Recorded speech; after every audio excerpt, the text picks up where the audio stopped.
5. 독립군의 요골 리관린.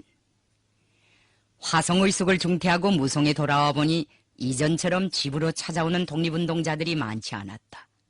밤낮으로 인적이 그치지 않던 지난날의 집안 풍경에 대비하면 너무나도 적막하고 쓸쓸하였다. 내가 무송에서 받은 인상들 가운데서 지워지지 않는 것은 리관린의 모습이었다. 리관린은 아버지가 돌아가신 후 우리 집에서 지내고 있었다. 오동진이 그를 우리 집에 보내면서 관리는 김선생 덕을 많이 입었는데 그 연고를 생각해서라도 무송에 가서 성조어머니를 잘 도와드리라고 당부하였다는 것이다. 리관리는 남만 여자교육연합회 사업을 하면서 우리 어머니를 동무해주고 있었다. 원래 리관리는 성격이 담차면서도 낙천적인 여자였다. 문무를 겸비한 여자로서 리관린만큼 인물이 잘나고 기상이 도도하고 대담무쌍한 여걸은 당시 조선에 없었을 것이다. 봉건이 심해서 여자들이 바깥 출입을 해도 얼굴마저 가리우고 다니던 그때 남복 차림으로 말을 타고 돌아다니는 리관린을 보면 오가는 사람들이 모두 딴 세상 사람이라도 구경하듯이 희한해서 쳐다보았다. 그런데 며칠 지내면서 보니 리관린은 이전보다 별로 생기가 덜한 것 같았다. 내가 화성의숙을 그만두었다는 것을 알게 되자 그는 몹시 놀라는 것이었다.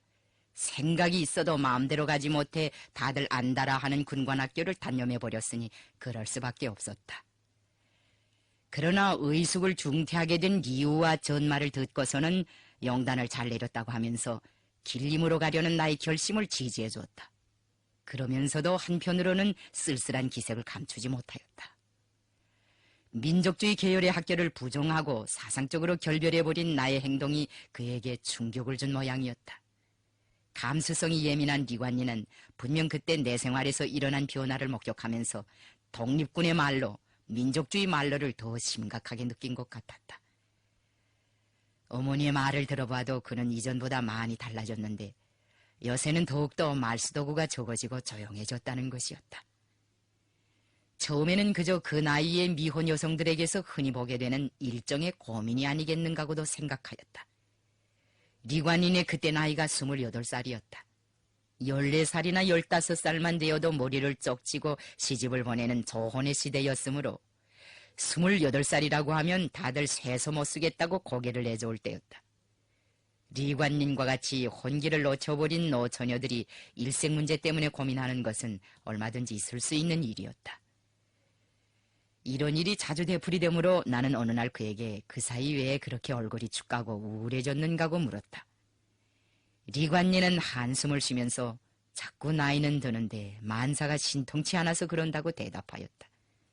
성조 아버님이 살아계실 때는 하루에 100리 200리를 걸으면서도 힘든 줄을 몰랐는데 아버님이 돌아가신 다음부터는 무슨 일을 하나 해도 성수가 나지 않고 몸에 차고 다니는 권총에도 녹이 쓸 지경이니 어디다 마음을 의탁할 데가 없고 야단이 아니냐.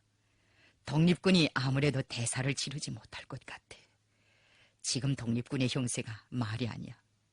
꼭대기에 있는 영감들은 무슨 생각을 하는지 틀만 차리면서 상발, 출근, 상발도 하지 않고 싸움 깨나 할 만한 장정들은 집살림에 재미를 붙이고 총각들은 여자들의 분내나 맡으면서 돌아가고 있지. 며칠 전에는 날 바람있던 싸움꾼 총각이 장가를 들어가지고 독립군에서 나와 간도 쪽으로 떠나가 버렸구나. 모두들 눈치를 보면서 하나둘씩 꼬리를 사리는 판이야. 나이가 들어 장가를 가는 거야 어떻게 하겠나. 그렇지만 장가를 간다고 총까지 벗어 던지면 조선 독립은 누가 한단 말이야. 사람들이 어쩌면 그렇게도 체면이 없는지 모르겠다고 한탄하였다. 나는 비로소 그의 고민이 이해되고 울분이 이해되었다. 처녀의 몸으로 시집도 안 가고 독립운동을 위해 애를 쓰는데 멀쩡한 사내라는 것들이 총을 벗어 던지고 안식처를 찾아 달아나는 판이니 그가 분개하지 않을 수 없는 것이다. 글 공부를 했다는 처녀들이 개화바람이 나서 신여성 행세를 하며 돌아갈 때 리관리는 육혈포를 차고 압록강을 넘나들면서 외놈 군경들과 격전을 벌였다. 여자가 남복의 권총을 차고 직업적인 군인이 되어 외적과의 싸움에 나선 신뢰는 우리나라 역사에 흔치 않다고 생각한다. 내가 이 글에서 제목을 특별히 따로 설정하여 리관린의 생애를 더듬어 보는 것도 이 점을 중시한 데 있다. 남전 여비의 인습이 뿌리 깊이 남아있던 우리나라에서 여자들이 권총을 차고 싸움마당에 나선다는 것은 상상도 할 수 없는 일이었다. 외적에 대한 우리나라 여성들의 지난날의 저항 방법이 시대마다 다른 양상을 띠고 있는 것만은 사실이지만 그런 차이에도 불구하고 우리는 거기서 하나의 공통점을 발견할 수 있다. 그것은 그 저항들이 많은 경우 봉건 유교적인 정절관에 기초한 서국적인 형태로 표현되었다는 점이다. 외적이 침노하여 이 나라 인민들을 도륙하고 괴롭힐 때마다 여성들은 몸을 더럽히는 수치를 당하지 않으려고 깊은 산중이나 절간 같은 데로 피신해버리곤 하였다. 미처 피신하지 못한 여성들은 자결로서 놈들에게 항거하였다. 임진왜란 때 나라에 등록된 연료의 수가 충신의 수보다 30배 이상이나 더 많았다고 하니 이 나라 여성들의 절개가 얼마나 강했는가 하는 것은 능히 짐작할 수 있을 것이다. 최익현이 대마도에 가서 단식으로 순국했을 때 그의 부인은 3년상을 마치고 자결로서 남편과 같은 길을 걸었다고 한다. 인륜의 도리로 볼 때에는 그것을 나라에는 충성하고 남편을 위해서는 절개를 지키는 최대의 도리라고 응당하게 평가할 수 있을 것이다. 그런데 여기서 생각해 볼 문제가 있다. 모두가 죽음만을 택한다면 원수는 누가 치고 이 나라는 누가 지켜주겠는가 하는 것이다. 나라가 근대화되면서 우리 여성들의 사고방식과 인생관에서도 변화가 일어났다. 피신, 자결의 서국적인 방법으로 적들에게 저항하던 이 나라의 여성들이 남성들과 함께 군경들의 총검 앞에 가슴을 내대고 반일 시위에 떨쳐나섰으며 적의 관공서에 폭탄을 던지었다. 그러나 손에 총을 잡고 여성 독립군으로 이국 땅에서 10년 유효의 세월을 무력항쟁에 참가한 여자는 리관린밖에 없을 것이다. 리관린은 원래 인물이 잘나서 어디가나 꽁무니를 따라다니는 남자들을 떼버리느라고 애를 먹던 여자였다. 영문화 학식이나 가정환경을 보면 학교에 가서 교원도 할 수 있고 좋은 남편을 만나 남부럽지 않게 호강할 수 있는 바탕을 가지고 있으면서도 그는 자신의 한 몸을 초계와 같이 독립운동에 바치었다. 그의 아버지는 삭주에서 여러 정보의 땅과 산림과 처가 이기는 하나 10칸이나 되는 집을 가지고 자작농사를 하면서 살아가는 중산층이었다. 그는 리관린이 12살 나던 해에 상처를 하여 2년 후에 재취를 한다는 것이 16살 되는 처녀를 데려왔다. 리관린은 자기보다 겨우 2살밖에 더 먹지 않은 여자를 어머니라고 부를 수 없었다. 게다가 아버지가 봉건이 심하여 딸이 15살이나 되도록 학교에 보낼 생각은 하지 않고 적당한 혼처를 물색하여 시집 보낼 궁리만 하고 있었다. 남들이 학교에 다니는 것이 부러워 늘 공부를 시켜달라고 떼를 쓰던 리관린은 아버지의 처사에 불만을 느끼고 15살 때에 집을 뛰쳐나왔다. 그는 아버지가 어디로 간 사이에 슬그머니 압록강가에 나가 얼음구멍 앞에 옷과 신발을 벗어놓고 그 길로 의주에 갔다. 거기서 그는 먼 친척벌 되는 사람의 도움으로 양실학교에 입학하였다. 반년쯤 대포 유학에 공부를 하다가 가을이 다 된 때에야 그는 아버지에게 학비를 보내라는 편지를 붙였다. 딸이 강물에 빠져 죽은 줄로만 알고 눈물로 세월을 보내던 그의 아버지는 편지를 받고 너무도 기뻐 곧 의주 땅으로 달려갔다. 그는 딸에게 이제는 네가 공부하는 것을 막지 않겠으니 요구되는 것이 있으면 아무 때나 편지하라고 하였다. 리관린은 그때부터 학비 걱정을 모르고 공부에 열중하였다. 성적도 우수하였으므로 학교에서는 그를 평양 여자고등보통학교 기예과에 추천하였다. 이렇게 한 해 두 해 공부하는 과정에 그는 세상 리치도 깨닫게 되고 우리 아버지의 보증으로 조선국민회에도 들게 되었는데 그때부터는 당당한 혁명조직의 성원으로 지하활동에 참가하였다. 그가 우리 아버지한테서 지원의 뜻을 배운 것이 바로 이때였다. 리관린은 평양 여자고보와 숭실중학교, 숭이여학교, 광성고보의 학생들 속에서 동지들을 흡수하기 위한 공작을 은밀히 하였다. 어떤 날은 그가 원적 삼아 만경대에도 놀러왔다. 우리 집에 와서는 아버지와 사업 토의도 하고 어머니의 일손도 도와주었다. 교통 조건이 불리한 때였지만 경치가 좋다고 범이면 숭실중학교나 광성고보 같은 데서 많은 학생들이 점심밥을 싸가지고 만경대로 놀러오곤 하였다. 평양에서 3.1 인민봉기가 폭발하자 그는 시위대열에 선두에서 용감하게 싸웠다. 시위가 좌절되면 기숙사에 들어가 잠깐씩 숨을 돌리고는 다시 만세를 부르면서 학우들을 고무하였다. 봉기가 실패하고 시위 주모자들에 대한 검거 선풍이 일어나자 그는 고향에 돌아가 직업적인 독립운동의 길에 나섰다. 망국의 운명을 끝장내기 전에는 학창에서 공부나 하고 앉아있을 수 없다는 결심이 선 것이다. 초기에는 오동진이 조직한 광제청년단에서 총무로 활동하였다. 리관리는 만주로 건너가기 전에 벌써 고향에서 일본 경관 두 놈을 권총으로 쏴 죽이고 압록강 얼음구멍에 쳐넣어 세상을 놀래운 적도 있었다. 독립군에 입대한 후 그가 국내에 자금 모연 공작을 나왔다가 경찰에게 걸려들어 조사를 당한 적이 있었다.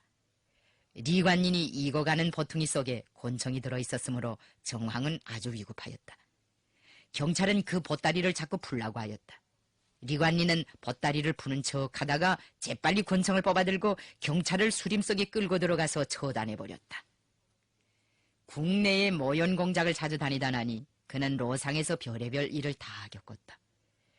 언제인가 그는 오동진이 주는 임무를 받고 평안남도 일대에 나가 모연 공작을 한 일이 있었다. 모연을 마치고 국내 조직에 있는 사람과 함께 본영으로 돌아오던 그는 삼도만에서 하룻밤 유숙하던 중 근방에 있는 다른 무장단 성원들의 협박을 받았다. 그때 두 사람의 수중에는 몇백 원에 달하는 돈이 있었다. 그자들은 권총을 꺼내들고 공포를 쏘아대면서 돈을 내놓으라고 두 사람을 위협하였다. 동행하던 남자는 그 위협에 겁을 먹고 간수하고 있던 돈을 고스란히 내놓았다. 그러나 리관리는 한 푼의 돈도 내놓지 않고 오히려 호령질로 그들을 쫓아버렸다. 우리가 항일무장투쟁을 할 때에는 유격대에 여장군들이 많았지만 그때까지만 해도 그런 여성이 조선에는 없었다. 고보 시절에 수노이나 재봉 같은 것만 배우던 책상물림의 여자인데 그처럼 용감하고 담력이 있었다. 한때 동아일보나 조선일보 같은 신문들이 리관린을 두고 굉장히 떠들었다. 리관린은 또한 절개가 굳고 대가 강한 여자였다. 3.1 인민봉기 후 남만에서는 독립운동 단체들의 통합사업이 활발히 벌어지고 있었다. 그런데 모든 단체들이 저마다 다른 팔을 무시하고 자기 팔을 내세우면서 본위주의를 하기 때문에 통합사업이 순조롭게 진행되지 않았다. 통합을 위한 논의는 매번 무의미한 입씨름과 마찰로 공회전을 하였다. 아버지는 통합운동이 직면하고 있는 이런 난관을 타개하기 위하여 이 사업에 독립운동의 원로들을 인입하려고 결심하였는데 그 첫 대상으로 지목된 사람이 양기탁이었다. 적의 감시 속에 있는 양기탁을 서울로부터 남만주까지 안내해 온다는 것이 쉬운 일이 아니었다. 아버지는 심중히 생각하던 끝에 그 적임자로 리관린을 선정하고 양기탁에게 보내는 편지를 주어 그를 서울로 파견하였다. 양기탁은 민족주의자들 속에서 큰 영향력을 가지고 있었다. 평양 한학자의 가정에서 태어난 그는 일찍부터 애국적인 신문활동과 교육운동으로 대중 속에 반일 독립정신을 배양하는 데 많은 힘을 기울였다. 양기탁이라면 조선에서 처음으로 되는 한영사전을 편찬하고 일본에 대한 국채보상운동을 지도한 것으로 유명하였다. 그는 105인 사건으로 감옥살이도 여러 해 하였으며 신민회와 상해림시정부, 국무위원, 상해림시정부, 고려혁명당 위원장, 고려혁명당 조직에도 관계하였다. 이 사람이 오동진과 함께 정의부도 조직하였다. 이런 경력으로 독립운동자들은 소속에 관계없이 그를 존경하였다. 리관리는 서울에 나갔다가 형사들에게 붙잡혀 종로경찰서 구류장에 갇혔다. 적들은 그에게 매일같이 악착한 고문을 들이댔다. 코에 고춧가루 물을 부어놓기도 하고 잠대침으로 손톱눈을 찌르기도 하고 두 팔을 뒤로 제껴 천정에 매달아 놓기도 하였다. 어떤 날에는 그를 마룻바닥에 눕혀놓고 얼굴에 널판자를 올려놓은 다음 그것을 디디고 서서 발을 탕탕 구르기도 하였는데 고문할 때마다 중국에서 왔는가? 러시아에서 왔는가? 무슨 목적을 가지고 다니는가 하면서 차고 때리고 짓밟고 하였다. 나중에는 두 다리에 매운 잿독을 붙이고 석유를 친 다음 불을 달아 놓으면서 태워 죽이겠다고 위협하였다. 그래도 리관리는 굴복하지 않고 나는 직업이 없어서 다니는 여자다. 어느 부잣집 친모나 보모를 하려고 서울에 왔는데 아무 죄도 없는 사람을 붙잡아다 놓고 왜 이렇게 못살게 구는가고 대들었다. 리관린이 하도 뻗대자 한 달 만에 놈들은 그를 놓아주었다. 그는 운신조차 할 수 없는 몸이었으나 기어이 양기탁을 데리고 흥경으로 들어갔다. 그때 받은 그 고문의 후탈로 리관리는 흥경에 도착하자마자 병상에 매인 몸이 되었다. 동료들이 그를 간호하다 못해 차도가 보이지 않아 한 늙은 의사를 데려다가 진찰을 시키었다. 그런데 맥을 짚어본 의사는 태맥이라고 웅터리 없는 진단을 내렸다. 이름난 미인한테 수작을 걸어보고 싶었던 늙은 의사의 실없는 야유였는지도 모른다. 리관린이 하도 어이가 없어 그게 무슨 소리냐고 따지고 들자 의사는 임신을 했다고 하였다. 의사가 말을 끝내기 바쁘게 리관리는 베고 있던 목침을 들어 그에게 냅다 던지면서 이렇게 욕설을 퍼부었다. 이 자식! 너 젊은 여자가 시집도 안 가고 독립운동을 하자고 나서서 정잡고 싸우는데 무엇이 배가 아파서 조롱하느냐? 나를 헐뜯어서 얻어먹을 게 무엇이냐? 다시 한 번 말해봐라! 험살이 난 의사는 신발도 신지 못하고 달아나 버렸다. 리관린이 이런 기계를 가지고 있었기 때문에 우리 아버지도 그에게 중요한 과업을 많이 주곤 하였다. 우리 아버지가 시키는 일이라면 리관린은 무엇이든지 다 하였다. 평양에 가라면 평양에 가고 서울에 다녀오라면 서울에 다녀왔다. 급한 연락을 가라면 연락을 가고 여성 계몽을 하라면 여성 계몽을 하였다. 우리 아버지가 국내 공작을 할 때면 리관리는 그 수행원으로 따라다니면서 아버지 신견호의도 하고 사업도 보좌해 주었다. 그가 다닌 노정은 실로 수만리에 달한다. 의주, 삭주, 초산, 강계, 벽동, 회령 같은 북부 국경 일대와 간도지방은 물론 순안, 강동, 온열, 재령, 해주를 비롯한 서선지구와 멀리 경상도에 이르기까지 그의 발자국이 찍히지 않은 것이란 거의 없었다. 리관리는 그 당시 우리나라에서 처녀의 몸으로 백두산을 넘나든 첫 여성이었다. 일생에서 가장 열렬한 축복을 받으며 살아야 할 그 황금 같은 청춘 시절에 그는 이처럼 다양의 이슬비를 맞으면서 여자로서는 힘에 붙인 군인 생활을 하였다. 애국의 일념 밑에 몸에 권총을 2개씩 차고 소란스러운 세상을 종횡무진으로 누비며 활약하던 그가 기울어져가는 독립운동을 두고 고민하는 모습을 보니 나도 가슴이 아팠다. 내가 길림으로 갈 준비를 하기 시작하자 그는 자기도 나처럼 장차 길림에 가서 무엇인가 좀 해보겠다고 하였다. 하지만 리관리는 그 후 그 결심도 실천에 옮기지 못하였다. 나는 길림에 가서 공부할 때 손정돈의 집에서 2-3번 그를 만나보았다. 그때 리관리는 시국 이야기를 해달라고 하기에 나는 우리나라 혁명의 전도에 대해 장시간 이야기해 주었다. 그는 우리가 하는 식이 마음에 든다고 하였다. 그러면서도 여전히 정의부치북 밑에서 뛰쳐나오지 못하고 있었다. 리관리는 공산주의를 좋다고 하면서도 행동에 옮기지 못하는 민족주의 좌파였다. 나는 민족주의 운동의 조락을 두고 번민하는 리관린의 모습을 보면서 안타까운 생각을 금할 수 없었다. 민족주의 진영에는 리관린과 같이 사생활을 버리고 독립운동에 투신하는 애국지사들이 적지 않았다. 그런데 어른 지도자가 없다나니 리관린처럼 담력이 크고 절개가 강한 여자도 어떻게 할 바를 모르고 있었다. 터두가 방금 첫걸음을 뗀 때여서 그는 우리의 운동선에도 합류하지 못하였다. 아버지가 생전에 그처럼 믿어주고 사랑을 기울여 키워온 리관린이 그 어디에도 마음을 의탁하지 못하고 번민하는 것을 보면서 나는 우리나라 민족해방운동에 조선의 모든 애국 역량을 하나로 결속하고 이끌어줄 수 있는 참다운 지도 세력이 없는 것을 통탄하였다. 리관린의 고민은 나로 하여금 우리 새 세대들이 혁명을 위해 더 분발해야겠다는 충동을 느끼게 하였다. 리관린처럼 올바른 방향타가 없어 못이기는 애국자들을 위해서도 우리가 한시바삐 만 사람을 공감시킬 수 있는 세기를 개척하여 나라의 독립을 지향하는 사람이면 누구나 다 같이 하나의 흐름을 타고 싸워나갈 수 있는 혁명의 새 시대를 마련해야겠다는 결심을 가지게 되었다. 나는 이런 결심을 가지고 길림으로 갈 준비를 다그쳤다. 길림에서 마지막으로 리관린을 본 후 반세기가 흐르는 동안 우리는 줄곧 그를 찾았다. 우리가 동만에서 유격대를 모아가지고 활동할 때 그 대호에는 20대 여자들이 많았다.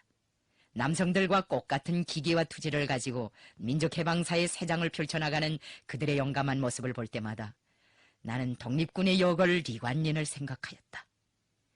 그가 어디서 무슨 일을 하고 있는지 그의 행방을 알지 못하는 나로서는 참으로 궁금하고 안타까웠다. 여러 경로를 통해 수소문을 해왔으나 그의 행방과 운명에 대해서는 도무지 알 길이 없었다. 저국이 해방된 후 그의 고향 삭주에도 들려 찾아보았지만 거기에도 리관린은 없었다. 우리가 그의 행방을 처음으로 알아낸 것은 1970년대 초였다. 우리 당 역사연구소 동무들이 여러모로 탐문하던 끝에 그가 중국 땅에서 아들, 딸, 남매를 키우며 살고 있다는 것을 알게 되었다. 리관린과 함께 싸우던 사람들 가운데서도 공령, 박진영과 같이 터두의 영향으로 공산주의 물을 먹은 사람들은 우리와 함께 새로운 길을 개척해 나갔다. 그들은 모두 혁명가답게 최후도 가빗고 장렬하게 마치었다. 그러나 리관린은 자기를 이끌어줄 수 있는 옳은 지도자를 만나지 못한 탓으로 하여 투쟁을 중도반단하지 않으면 안 되었다. 그래도 오동진이 살아있을 때는 관전회의에서 선포된 무산혁명 방침을 실현한다고 하면서 속도 많이 태우고 걸음도 많이 걸었다. 내가 길림으로 떠난 그해 1927년 그해 여름에 리관린은 장철호를 비롯한 독립군대원들과 함께 내도산에 가서 불막을 치고 감자농사를 지으면서 군중 계몽도 하였다. 오동진은 아마 내도산 마을을 개축하여 독립군의 활동기지로 만들려고 했던 것 같다. 그러나 오동진이 붙잡힌 다음에는 이런 활동도 다 흐지부지 되었다. 민족주의 좌파 세력 가운데서 공산주의 조류 쪽으로 제일 크게 기울어진 사람이 오동진이었는데 이런 기둥이 잡혀가다 나니 관전회의 방침을 실현하겠다고 몸을 내대는 제목도 없었다. 정의부 안에 공산주의를 통주하는 인물들이 들어있기는 하였으나 맥을 추지 못하였다. 3부의 통합으로 국민부가 나온 후에는 민족주의 상층도 급격히 반동화되어 공산주의라는 말조차 번지기 어렵게 되었다. 국민부의 지도자들은 공산주의를 동조하는 민족주의 좌파 인물들에 대하여 일제경찰에 밀고하거나 암살해버리는 반역행위도 서슴지 않고 감행하였다. 리관린도 국민부 테러분자들의 부단한 추격과 협박을 받으며 피신처를 찾아 헤매게 되었다. 그러다가 결국은 어느 중국 사람에게 시집을 가서 가정에 파묻히고 말았다. 상하사 불급이라는 말과 같이 가정을 이루는 것도 자기 뜻대로 되지 않았다. 거칠은 만주 땅에 샛별처럼 나타나 세상의 이목을 끌며 원수들을 전율케 하던 독립군의 꽃 말록 청증 1.홍은 이렇게 속절없이 시들어버렸다. 그는 비유해 말하면 민족주의라는 목선을 타고 먼 항행을 떠난 독립운동자였다. 고난과 시련이 끝없이 겹쳐드는 반일 독립 항쟁의 그 풍랑 사나운 망망대해를 헤쳐나가기에는 너무나도 연약한 배였다. 그런 적배로는 도저히 조국 광복이라는 목적지에까지 갈 수 없었다. 숱한 사람들이 그 배를 타고 항행을 떠났지만 대부분은 기슭에까지 가닿지 못하고 중도에서 주저앉아 버렸다. 그렇게 주저앉아 가지고서는 밥벌이나 하고 우국지사 흉내를 내면서 편안하게 살아갈 구멍수만 찾아다녔다. 지난날 민족을 대표한다고 하던 상층들 가운데는 백고약을 만드는 소시민이 되거나 깊은 산속에 도피하여 중이 되어버린 사람들도 있었다. 변절은 안 하고 가정에 파묻히거나 생업에 몰두하는 것은 그래도 좀 나은 편이었다. 리관린과 함께 민족주의 항로를 헤쳐나가던 독립운동자들 가운데는 저국과 민족을 배반하고 일제의 앞잡이로 굴러떨어진 자들도 있었다. 리관린은 우리와 헤어진 다음 반세기가 넘는 세월을 이역에서 보내다가 여러 해 전에 저국으로 돌아왔다. 그는 내가 독립군 시절에 자기가 그처럼 따르던 김용직 선생의 아들 성주라는 사실을 알게 된 다음부터 저국에 돌아오고 싶은 마음이 더욱 간절해졌다고 한다. 성주가 나라를 영도한다면 만민평등의 사회 건설에 대한 김용직 선생의 이념이 실현될 것인데 그 현실을 기어이 보고 싶었다는 것이었다.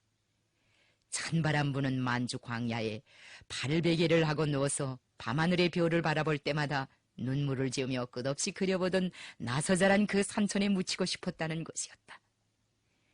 그러나 리관린이 귀국을 결심하기까지에는 여러 해 동안의 남모르는 고민이 있었다. 그에게는 두 남매와 여러 손자 손녀들이 있었다. 한 번 떠나면 다시 넘어서기 어려운 만리 타향에 사랑하는 자식들을 죄다 남겨두고 홀몸이 되어 조국으로 돌아올 결심을 한다는 것은 인생의 황혼기에 들어선 노인으로서 참으로 쉽지 않은 일이었다. 그러나 리관리는 그 후대들과 영영 갈라지는 한이 있더라도 조국으로 기어이 돌아가리라는 결심을 내리었다. 리관린과 같이 담력이 큰 여성이 아니고서는 감히 엄두도 낼 수 없는 대영단이었다. 그가 한창 나이 때 나라를 위해 청춘을 고스란히 바치지 않았더라면 그런 영단을 내릴 수 없었을 것이다. 조국을 위해 울어도 보고 웃어도 보고 피도 흘리면서 온 덕과 육신을 다 바친 사람들만이 조국이 얼마나 귀중한가를 심장으로 깨달을 수 있다. 나는 리관린이 이욕당의 자식들을 다 떨궈 두고 백발을 날리며 단신으로 조국에 돌아온 것을 보고 그의 불같은 조국애와 고결한 인생관에 탄복하였다. 무성에서 헤어질 때 20대였던 리관리는 그때 89호령의 백발노인으로 내 앞에 나타났다. 무사람들의 눈길을 끌던 홍안의 아름다운 모습은 더는 찾아볼 길이 없었다.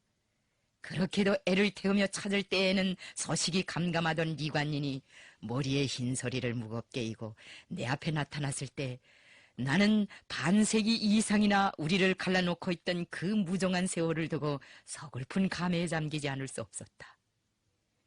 우리는 리관린에게 평양시 중심부의 풍치 좋은 곳에 살림집을 따로 마련해주고 나이를 고려하여 식모와 의사까지 붙여주었다.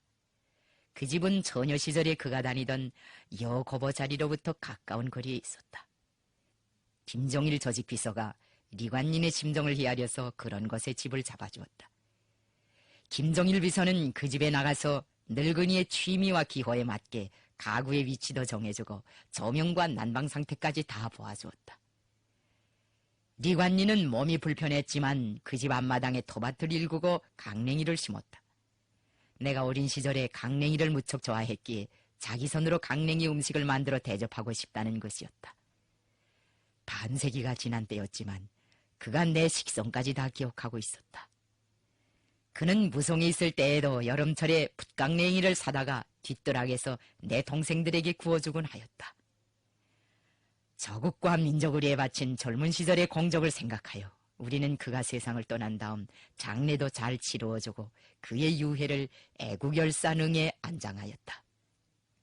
진실로 조국을 사랑하고 민족을 사랑하는 사람들은 지구의 그 어느 곳에서 살든지 선조의 무덤이 있고 자기의 태가 묻힌 낯익은 강산으로 찾아오기 마련이며 설사 다른 지점에서 출발했다고 해도 어느 때인가는 이렇게 만나 정을 나누게 되는 법이다.